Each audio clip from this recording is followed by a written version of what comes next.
Hi guys, and welcome back to episode 2 of my Madden 16 No Money Spent Road to Glory, and hopefully you guys are enjoying the series up to this point. I mean, to be honest, at the moment we're just grinding our way through the game early on. As you can see, we've got a little bit of coins going, we've got a few packs to open, so I don't usually do much pack opening, but these are the packs you get through the solos, so let's just jump in and see who we get in them. I'm hoping we get some nice players early on.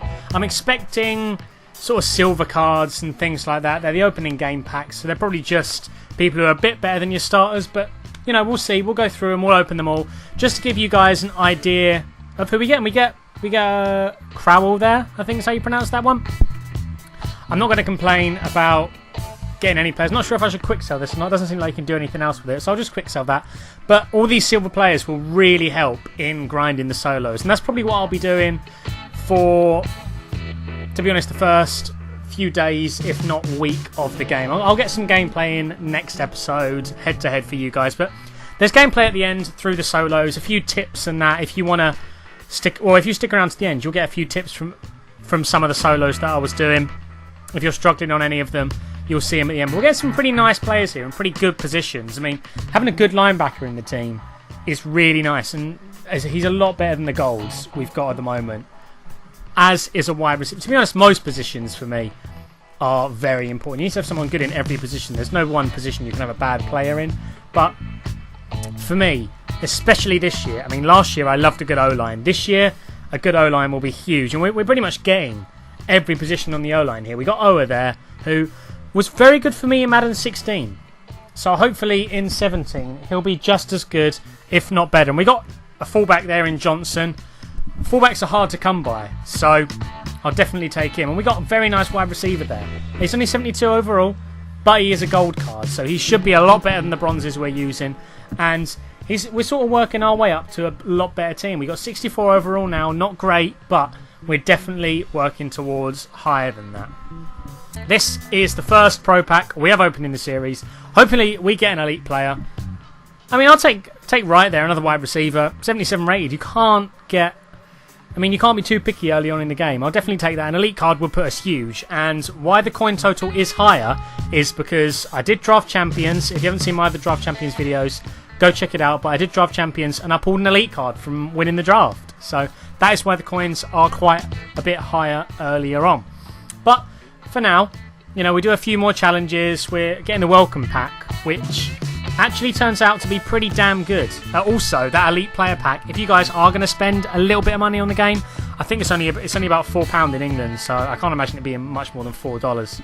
You get an elite player, and at the moment elite players are selling for a lot of money, so I'd recommend doing that just for a couple of quid. I mean, I know it's no money spent, so I'm not going to do it, but if you guys just have a couple of quid spare or something like that, definitely recommend getting that one elite player pack, because it's huge to start off the season, really. But we're getting a good, nice backup running back there. All these positions are absolutely huge. I'll jump into the team we have afterwards, but as you can see, we're already up to 71 overall. I mean, we're nearly up to a gold overall already, and hopefully this pro pack will help with that. Hopefully we get another elite into the club. Starting off with the Viking Stadium there, I'll take that. I mean, to be honest, everything this year is pretty nice to have, because they got a lot of cool new kits, head coaches, things like that. They're all good to have.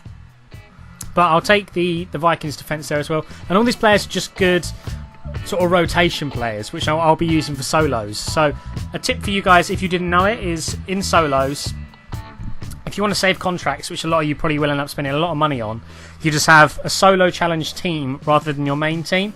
So like a bronze or silver team or something like that.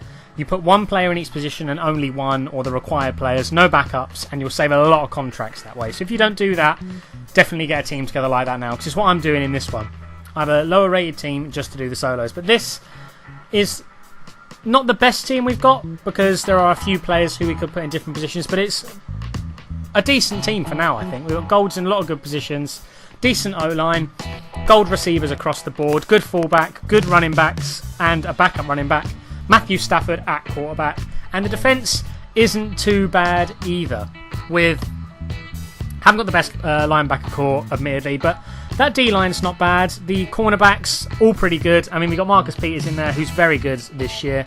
Safeties aren't doing too bad, and the special teams isn't too bad. But I'll jump into a few solos now, so you guys can sort of get a feel for what the solos are like if you haven't got through that many solos, or if you just haven't picked up the game yet. But this is one of the challenges.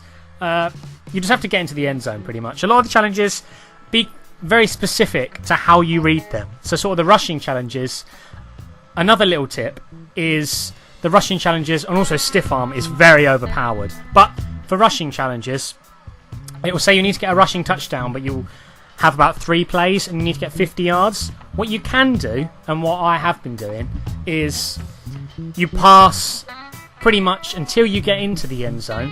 So you pass to the 1 yard line or the 5 yard line, and then you just rush it in, and it still counts. So you can pass on those solo challenges, which is sort of something a lot of people might not do. So it definitely makes it a whole lot easier. But we're going to get through this one. We're going to go for the slant route, nice and wide open there. Having the high rate of receivers definitely helped in this one, because I was struggling with a few of them.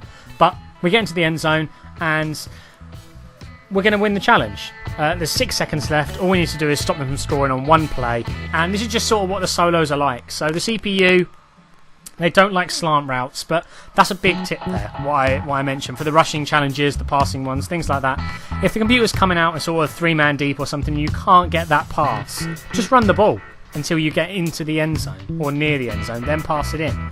Because that's a way you can do it. I don't know if they made it specifically so you can do that, but that is a way you can do it, and it'll really help you getting through the solos. But we're just going to defend here, come towards the end of the episode. If you have enjoyed, smash a like on the like button. Comment down below if the tips I've given are helpful to you. If you didn't know the rushing touchdown or passing touchdown tip, let me know. Subscribe to the channel for more episodes. We'll be doing more head-to-head coming up in the future episodes. But for now, this is the end of the video. Hopefully you have enjoyed, and I'll see you guys tomorrow for another video.